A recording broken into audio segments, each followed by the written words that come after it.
दोस्तों आप सभी का स्वागत है एसएससी ब्रेव स्टडी में। और आज का दोस्तों फिर से काफी कमाल का आपका कंटेंट होने वाला है। आज हम जानने वाले हैं दोस्तों यूएनओ के बारे में, यानी कि जिसकी फुल फॉर्म होती है यूनाइटेड नेशंस ऑर्गेनाइजेशन, यानी जिसको हिंदी में हम कहते हैं संयुक्त राष्ट्र संगठन। दोस्तों ये अगर आप किसी भी कॉम्पिटिटिव एग्जाम की लाइक एसएससी के सीजीएल, सीएचएसएल, एमटीएस, आरआरबी के NTPC, group D, SI, all exams 2026 के लिए एकदम 100% आपका जो है इनमें से क्वेश्चन आएगा।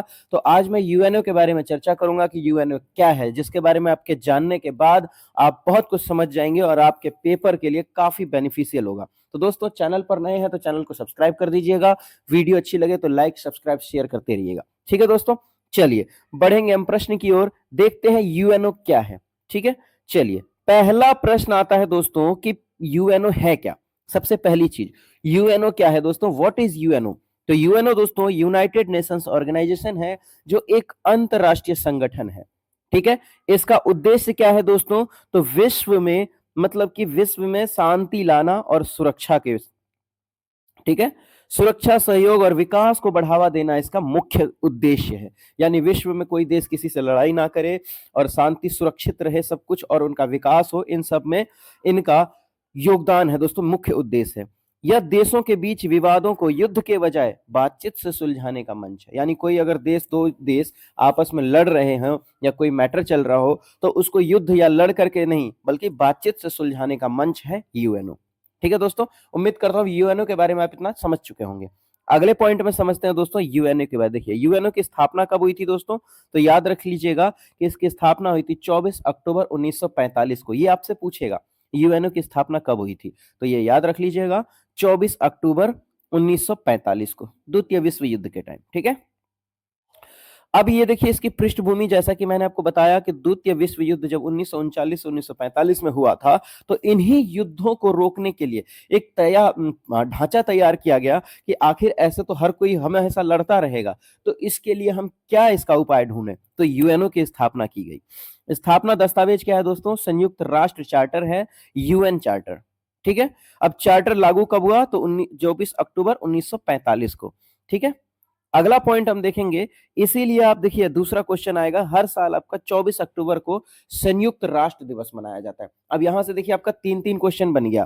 ठीक है, कि संयुक्त राष्ट्र दिवस कब मनाया जाता है, तो आप बता सकते हैं कि 24 अक्टूबर 1945 को। ठीक है, बहुत ही इंपॉर्टेंट तरीके से बताऊंगा, पूरा एकदम बनाकर लाया हूं पॉइंट टू पॉइंट। आप नोट करते चलेंगे या समझते चलेंगे तो मैं गारंटी दे सकता हूं कि इस पूरी वीडियो को देखने के बाद आपको यूएनए से कोई भी प्रश्न ऐसा मन में डाउट नहीं रहेगा जो आपका क्लियर ना हो। ठीक है, चलिए अगला देखेंगे दोस्तों। देखिए यूएनओ का मुख्यालय कहां है दोस्तों, हेडक्वार्टर कहां पर है यूएनओ का, तो ये न्यूयॉर्क में पड़ेगा, संयुक्त राज्य अमेरिका, यूएसए में पड़ेगा दोस्तों न्यूयॉर्क। ठीक है, चलिए अब इसके जो अन्य प्रमुख कार्यालय होते हैं वो कहाँ कहाँ है दोस्तों, वो देखिए अन्य प्रमुख जो कार्यालय हैं वो है दोस्तों, एक जिनेवा में स्विट्जरलैंड, वियना ऑस्ट्रिया में और नैरोबी केन्या में। ठीक है दोस्तों, नोट करते चलेंगे। अगला पॉइंट आपके देखिए, यूएनओ के सदस्य कितने हैं, समझिएगा यूएनओ के सदस्य कितने थे। तो दोस्तों प्रारंभिक सदस्य 1945 में जब यूएनओ की स्थापना हुई थी तो 51 देश थे, और अभी जो है दोस्तों 193 देश हैं, यानी 193। हम कभी कभी पढ़ते हैं ना कि वर्ल्ड में कितने देश हैं, तो 193 जो यूएनओ के सदस्य हैं वही देश हैं, वरना यूएनओ अगर किसी को देश नहीं मानता तो उसकी गिनती इसमें नहीं आती है। अब यहां पर देखिएगा सबसे नया सदस्य जो है दोस्तों वो बना था दक्षिण सूडान, जो 2011 में बना था। आपसे पूछ सकता है कि यूएनओ का नया सदस्य कौन सा बना था, तो ये आप बोल सकते हैं दक्षिण सूडान, या आपसे ये भी पूछ सकता है कि यूएनओ का नया सदस्य दक्षिण सूडान कौन से ईस्वी में नया सदस्य बना था, तो ये आप कह सकते हैं 2011। देखिए कई प्रश्न बन गए। सदस्यता केवल संप्रभु स्वतंत्र देशों को मिलती है, जो आजाद देश है उसे मिलेगी। ठीक है, जो सदस्यता होती है, मेंबरशिप होती है यूएनओ की, वो उसे ही मिलती है जो स्वतंत्र देश होते हैं। अगले प्रश्न की अगर हम बात करें दोस्तों, यहां देखिए यूएनओ की आधिकारिक भाषाएं कितनी है, ऑफिशियल लैंग्वेज कितनी है, ये भी आज जान लेंगे हम। तो अब देखिए इनकी जो मेन ऑफिशियल लैंग्वेज है आधिकारिक, 6 भाषाएं हैं। ठीक है, यूएनओ की कुल आधिकारिक भाषाएं 6 हैं। पहला आपका अंग्रेजी है, दूसरा फ्रेंच, तीसरा स्पेनिश, चौथा रूसी, पांचवा चीनी और छठा अरबी। ठीक है, ये भी आप याद रख लेंगे, आधिकारिक भाषाएं 6 हैं। अब चलेंगे नेक्स्ट देखते हैं यूएनओ का उद्देश्य क्या है दोस्तों। देखिए सबसे बड़ी चीज है यूएनओ का उद्देश्य क्या है, तो यहां देखेंगे कि अंतर्राष्ट्रीय शांति और सुरक्षा बनाए रखना उनका उद्देश्य है और देशों के बीच मैत्रीपूर्ण संबंध होने चाहिए, ठीक है, विकसित करना यानी दोस्ती का व्यवहार बना के रखना। तीसरा है दोस्तों मानवाधिकारों की रक्षा करना, यह यूएनओ का उद्देश्य है, ठीक है, ये इनके काम है। अगला है दोस्तों आर्थिक रूप से सामाजिक और सांस्कृतिक विकास हो, गरीबी, भूखमरी, बीमारी, अशिक्षा को कम करेंगे, ठीक है, ये यूएनओ का मुख्य उद्देश्य है। अब हम चलेंगे दोस्तों यूएनओ का सिद्धांत क्या कहता है। प्रिंसिपल ऑफ यूएनओ, सभी देश सदस्य देशों की समान संप्रभुता होगी, अंतरराष्ट्रीय विवादों का शांतिपूर्ण समाधान होगा और बल प्रयोग से परहेज करेंगे, यानी अब आपके पास बल है तो उसका मिसयूज नहीं करना है, तो बल प्रयोग से परहेज करना है, ये इनके सिद्धांत हैं। अगला सिद्धांत है दोस्तों आंतरिक मामलों में हस्तक्षेप नहीं करेंगे, यानी किसी देश का अगर अंदरूनी मामला है तो उसमें यूएनओ हस्तक्षेप नहीं कर सकता है, जब वो इंटरनेशनल मैटर पर चला जाएगा तब उस पर हस्तक्षेप हो सकता है। अब चलेंगे दोस्तों यूएनओ के प्रमुख अंग कितने हैं, तो ये याद रख लीजिएगा दोस्तों यूएनओ के प्रमुख 6 प्रमुख अंग हैं, यानी 6 प्रिंसिपल ऑर्गन्स हैं। अब देखेंगे हम कौन कौन से हैं, ठीक है। देखिए पहला आता है दोस्तों महासभा, ठीक है, यूएनओ का सबसे पहला जो है वो दोस्तों महासभा है, जिसको हम बोलते हैं यूएन यानी जनरल असेंबली, ठीक है, यूएनओ की सर्वोच्च विचार विमर्श संस्था है। यानी महासभा क्या है दोस्तों कि सर्वोच्च यानी सबसे बड़ा विचार विमर्श की जो है संस्था है, यानी कोई भी मैटर होगा तो महासभा में इसका चर्चा की जाएगा और इसमें सभी देश 193 देश रहते हैं, ठीक है। और इसका जो सिद्धांत है दोस्तों, सिद्धांत देखेंगे कि 1 कंट्री 1 वोट इसका है, ठीक है, इसका जो प्रिंसिपल है। अब इसके काम को जान लेते हैं दोस्तों, बजट पारित करना इसका काम है और नए सदस्यों को दोस्तों, ठीक है, नए सदस्यों को स्वीकार करना, यानी नया कोई देश बनना चाहता है या स्वतंत्र हो गया तो उसे देश की जो कैटेगरी में रखना है, उसका सदस्य बनाना है, वो स्वीकार करता है।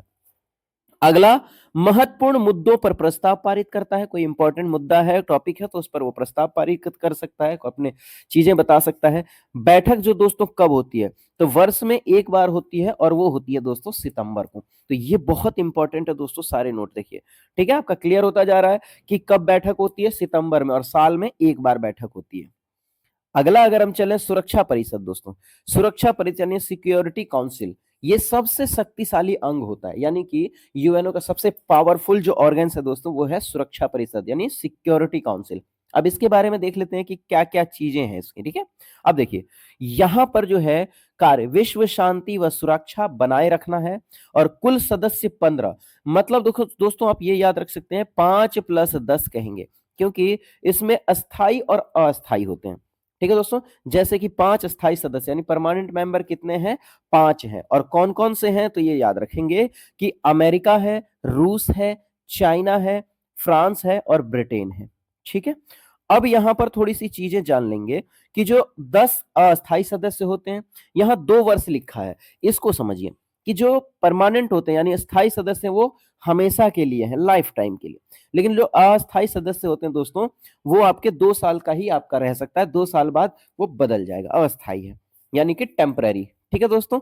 अब आते हैं वीटो शक्ति, यानी वीटो पावर जो है दोस्तों ये 5 देशों को मिला हुआ है, केवल जो 5 स्थायी सदस्य हैं, यहां लिखा भी है देखिए, केवल 5 स्थायी सदस्यों के पास ये है। अब ये जो है दोस्तों क्या होता है, वीटो पावर मतलब आपकी एक पावर होती है, 5 जो सदस्य हैं, जैसे ये अमेरिका हो, रूस, चीन, फ्रांस और ब्रिटेन।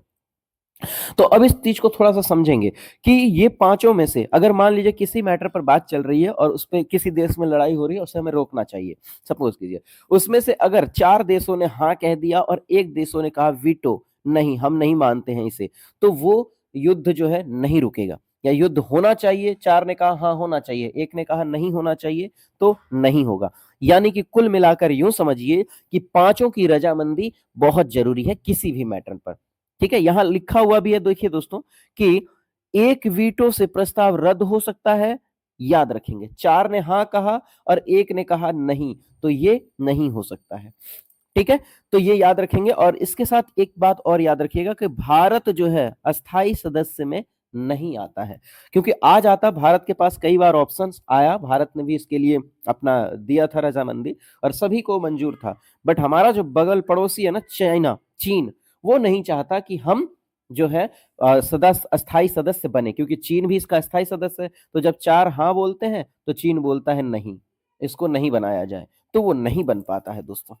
ठीक है, लेकिन कब तक, जल्दी ही हमारा देश भी वीटो पावर में आ जाएगा। ठीक है, अगला चलते हैं, जो टॉपिक है इसका देखिए। अगला तीसरा अंग है दोस्तों, आर्थिक एवं सामाजिक परिषद, जिसको बोलते हैं ECOSOC। यानी इसका फुल फॉर्म आप कमेंट बॉक्स में लिखेंगे, मैं लिख देता, लेकिन आपके लिए छोड़ रखा है, क्योंकि आपको भी थोड़ा सा रिसर्च करने का मौका दिया जाए, जिससे आपकी याद होती है। ठीक है, मेरा मानना है, कुछ कुछ बीच में देखा होगा आपने कि मैं फुल फॉर्म जो है कुछ कुछ चीजें छोड़ देता हूं जानबूझ के, कि आप उसको सर्च करेंगे तो वो आपके दिमाग में बैठेगा। आर्थिक एवं सामाजिक विकास का कार्य क्या क्या होता है, ये तो आपको पता ही है।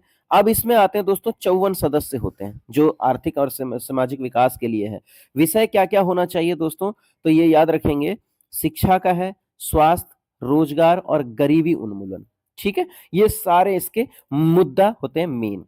अब चलेंगे अगला, देखिए, WHO या यूनेस्को जैसी एजेंसियों से समन्वय है, इनसे इनकी मिक्सअप है। जो ये WHO क्या करता है दोस्तों, आपको पता है, बीमारियों से लड़ने में, बीमारियों की खोज करता है, दवाइयों का, ये सारी चीजों का हेड है। यूनेस्को दोस्तों जो विश्व धरोहर होती हैं, उन सभी चीजों का ये रक्षा करना, सांस्कृतिक रूपों को आगे बढ़ाना, ये सारी चीजें होती हैं, इनसे ये मिक्सअप होता है। ठीक है, ताकि इन दोनों का मिक्सअप करके सारा काम होता है, इनके रूप में इन्हें छोड़ा गया है, ये भी कह सकते हैं। अब आते हैं दोस्तों अगला, अंतरराष्ट्रीय न्यायालय यानी international court of justice, ICJ। मुख्यालय इसका दोस्तों हैग में है, नीदरलैंड में। याद रखेंगे, अंतरराष्ट्रीय न्यायालय भी है। देखिए, जब दो देश का कोई मैटर होता है तो कहां जाता है, अंतरराष्ट्रीय न्यायालय में जाता है, तो ये यहीं आता है दोस्तों। ठीक है, यानी यूएनओ समझिए कितना बड़ा जाल है, जिसके अंदर कई सारी चीजें, कई सारे डिपार्टमेंट काम कर रहे होते हैं। तो हम चलेंगे, देखिएगा क्या क्या है इनके कार्य। देखिए, जैसा कि मैंने बताया था, देशों के बीच कानूनी विवाद सुलझाना इनका काम है। न्यायाधीश कितने होते हैं दोस्तों, 15 होते हैं, और कार्यकाल कितना होता है इनका, 9 वर्ष का। ठीक है, याद रखेंगे, केवल, अब समझिए इसको, केवल देश मुकदमा दायर कर सकते हैं, व्यक्ति नहीं। अब ऐसा नहीं कि आप जाके इंटरनेशनल कोर्ट में किसी की मुकदमा दायर कर दो, सिर्फ देश कर सकता है ऐसा। ठीक है, देश दूसरे देश पर मुकदमा दायर कर सकता है, किसी पर दायर कर सकता है इंटरनेशनल कोर्ट। ठीक है, चलिए अगला पॉइंट देखेंगे दोस्तों। अब आता है दोस्तों सचिवालय, यानी कि सेक्रेटरियल। ठीक है, ये आपका जो है ना प्रशासनिक अंग होता है।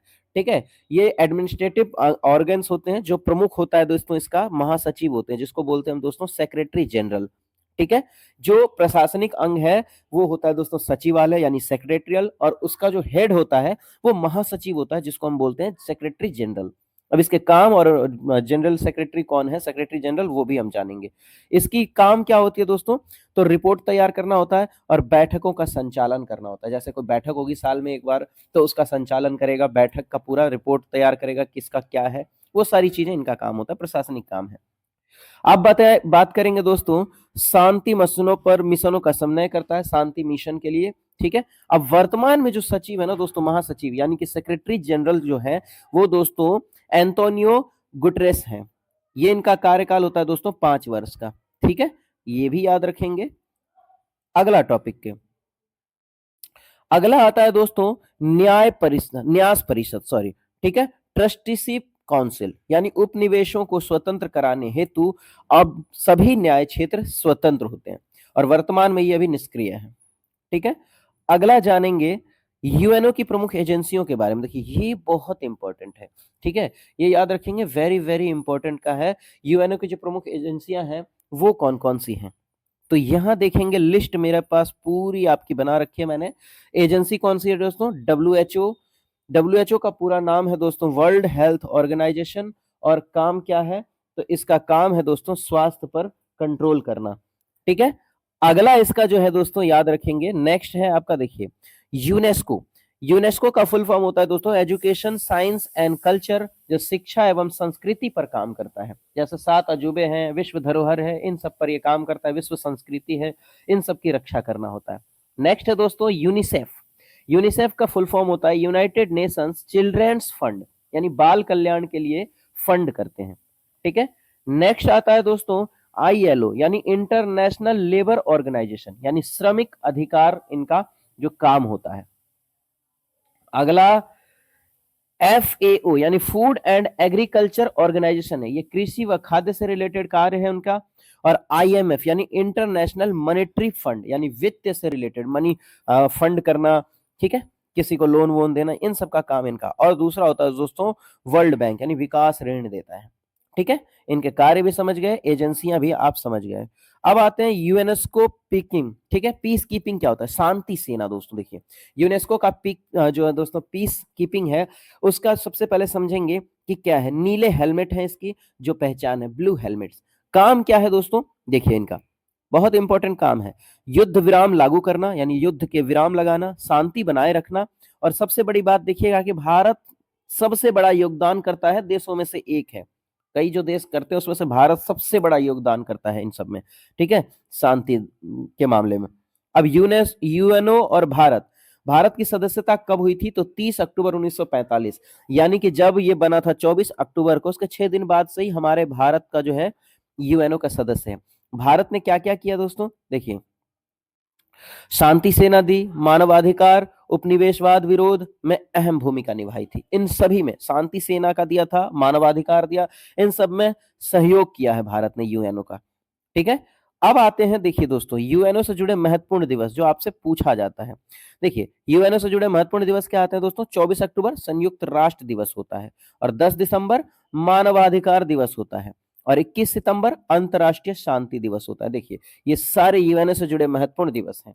ठीक है, पॉइंट नोट करते चलेंगे, बहुत ही अच्छे अच्छे आपके बीच आ रहा है। देखिए, यूएनओ एग्जाम में पूछे जाने वाले फैक्ट क्या होता है? यूएनओ का प्रतीक क्या है दोस्तों? तो विश्व मानचित्र प्लस जैतून की शाखाएं हैं, क्योंकि मैं अभी उसका लोगो लगा नहीं सकता, कॉपीराइट का रीजन आ सकता है, तो इसीलिए आप उस पर देख सकते हैं एक पूरे वर्ल्ड का मानचित्र बना हुआ है जिसमें जैतून की शाखाएं बनी हुई हैं।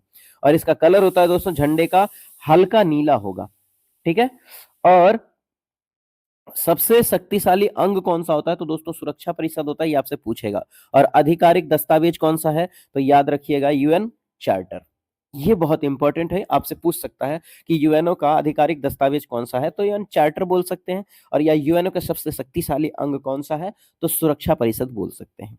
ठीक है, चलिए, उम्मीद करता हूं आपको प्रश्न बहुत अच्छे से समझ में आ रहा है। देखिए, डब्ल्यूएचओ के बारे में अब हम जानेंगे, जो उनके एजेंसियां हैं। फुल फॉर्म क्या होता है? वर्ल्ड हेल्थ ऑर्गेनाइजेशन, विश्व स्वास्थ्य संगठन होता है। और डब्ल्यूएचओ की स्थापना कब हुई थी दोस्तों? तो 7 अप्रैल 1948 में हुई थी। इसका मुख्यालय जेनेवा में है, जो स्विट्जरलैंड में पड़ता है। इनका काम क्या होता है दोस्तों? तो इनका काम होता है विश्व स्तर पर स्वास्थ्य सेवाओं में सुधार करना, महामारी व बीमारी जैसे कोविड-19 से लड़ना, और टीका जो होता है दोस्तों, टीकाकरण कार्यक्रम वो चलाना, और स्वास्थ्य संबंधी रिपोर्ट व दिशा निर्देश जारी करना कि कैसे इसकी बचाव हो सकते हैं, कई सारे गाइडलाइंस होते हैं वो करना। ठीक है, अगला आता है दोस्तों हमारे बीच यूनेस्को। देखिए, फुल फॉर्म होता है United Nation Education Scientific and Cultural Organization. ये काम क्या करता है? हिंदी पहले समझ लेते हैं। संयुक्त राष्ट्र शैक्षिक, वैज्ञानिक एवं सांस्कृतिक संगठन। स्थापना हुई थी 16 नवंबर 1945 को, और इसका मुख्यालय दोस्तों पेरिस में है, जो फ्रांस में आता है। ठीक है, इनका मुख्य कार्य क्या होता है दोस्तों? तो याद रखेंगे, इनका मुख्य कार्य होता है शिक्षा, विज्ञान और संस्कृति का विकास करना, विश्व धरोहर स्थल जैसे वर्ल्ड हेरिटेज साइट्स हैं उनकी सुरक्षा करना, और साक्षरता व शिक्षा को बढ़ावा देना है, और संस्कृति विरासत का संरक्षण करना है। देखिए, यूनेस्को के बारे में इसी में मैंने बता दिया है। ठीक है, अगला चलते हैं दोस्तों। अगला आता है यूनिसेफ। देखिए, सबके बारे में बता दूंगा जो अंग है। आज आपका बोल तो दिया, यूएनओ से संबंधित कोई भी टॉपिक आपका जो है डाउट नहीं रहेगा। फुल फॉर्म है United Nations International Children's Emergency Fund. ठीक है, यानी कि समझिए, संयुक्त राष्ट्र जो है अंतरराष्ट्रीय बाल आपातकालीन कोष है, फंड करता है। 1946 में इसकी स्थापना हुई थी, मुख्यालय न्यूयॉर्क यूएसए में है। और इसका काम क्या है? सबसे ज्यादा इंपॉर्टेंट चीजें ये हैं: बच्चों के स्वास्थ्य, शिक्षा और पोषण का ध्यान रखना, मातृ व शिशु मृत्यु दर कम करना, और गरीब व आपदाग्रस्त बच्चों की सहायता करना, और बच्चों के अधिकारों की रक्षा करना। देख रहे, इतने सारे काम इनके होते हैं। अगला आता है दोस्तों आईएलओ। आईएलओ का फुल फॉर्म क्या होता है? तो इंटरनेशनल लेबर ऑर्गेनाइजेशन होता है, और इसकी अंतर्राष्ट्रीय श्रम संगठन हिंदी होती है। इसकी स्थापना दोस्तों कब हुई थी? तो इसकी स्थापना हुई थी 1919 में। यूएनओ से भी पुराना है दोस्तों, ठीक है, यूएनओ से भी पुराना है, सबसे पुराना है, याद रखिएगा सबसे पुराना। अब आपसे पूछ सकता है कि सबसे पुराना, यूएनओ से भी पुराना उसका अंग कौन सा है, जिसको बाद में अंग बना लिया गया, तो आईएलओ। ये क्या करता है दोस्तों, तो मुख्यालय जिनेवा स्विट्जरलैंड है। काम क्या है, श्रमिकों के अधिकारों की रक्षा करना होता है, ठीक है। अब न्यूनतम मजदूरी व सुरक्षित कार्यस्थल होना चाहिए, बाल श्रम समाप्त कराना और रोजगार के अवसर बढ़ाना, ये सारे काम इसके हैं। अगला प्रश्न दोस्तों देखिएगा, FAO, काफी इंपॉर्टेंट क्वेश्चन सब आपके बीच आ रहे हैं। FAO का फुल फॉर्म क्या होगा, फूड एंड एग्रीकल्चर ऑर्गेनाइजेशन, यानी खाद्य एवं कृषि संगठन, ठीक है। इसकी स्थापना देखिएगा 1945 में हुआ और इसका मुख्यालय है रोम, इटली में। और इसके काम क्या है, देखिए इंपॉर्टेंट चीजें तो इनके कार्य हैं, भूखमरी व कुपोषण को खत्म करना, कृषि उत्पादन बढ़ाना और किसानों की सहायता करना, खाद्य सुरक्षा सुनिश्चित करना, ये सारे कार्य इसके हैं, ठीक है। अगला पॉइंट आता है दोस्तों आपके बीच IMF। देखिए IMF क्या है, full form international monetary fund, यानी अंतरराष्ट्रीय मुद्रा कोष है। इसकी जो स्थापना है दोस्तों वो 1944 में हुई है और इसका मुख्यालय वॉशिंगटन DC USA में पड़ता है, ठीक है। अब ये काम क्या करते हैं, जैसा कि मैंने बताया था, मुख्य कार्य देशों को आर्थिक संकट में ऋण देना, लोन देना जब इमरजेंसी हो, वैश्विक आर्थिक स्थिरता बनाए रखना और मुद्रा विनिमय दर यानी एक्सचेंज रेट पर निगरानी रखना, और दूसरा वित्तीय सलाह देना, ठीक है। वेरी वेरी इंपॉर्टेंट, सारे टॉपिक आपको क्लियर हो जाएंगे आज। अगला है दोस्तों 7th, world bank, full form world bank ही है दोस्तों, विश्व बैंक बोलते हैं इसको, और इसकी स्थापना है ये 1944 में, मुख्यालय वॉशिंगटन DC USA में है। और इसके मेन काम क्या है दोस्तों वो समझिए, विकासशील देशों को लंबी अवधि का ऋण, गरीबी उन्मूलन, लंबी अवधि के लिए ऋण देता है, और शिक्षा, स्वास्थ्य, सड़क, बिजली जैसे विकास काम करना, और आपका आर्थिक विकास को बढ़ावा देना, ठीक है दोस्तों। ये इन सब के काम है। तो दोस्तों उम्मीद करता हूँ वीडियो आपको काफी मजा आया होगा, समझ में आया होगा कि यूएनओ आखिर है क्या, और यूएनओ से रिलेटेड जितने भी उसके अंग हैं, जितने भी उसके डिपार्टमेंट हैं, सब के बारे में मैंने बहुत ही डीप से पढ़ा दिया। और मैं ये गारंटी के साथ कह सकता हूँ कि आपने अगर इस वीडियो को बहुत अच्छे से देखा, एक दो बार और रिपीट करके देखा, तो मैं चैलेंज कर सकता हूँ कि आपको इसमें कोई डाउट नहीं रहेगा, ठीक है। उम्मीद करता हूँ आपको बहुत मजा आया होगा, वीडियो अच्छी लगी हो कमेंट जरूर कीजिएगा। ऐसे ही कंटेंट के साथ फिर मिलेंगे अगली वीडियो में, तब तक के लिए जय हिंद, जय भारत।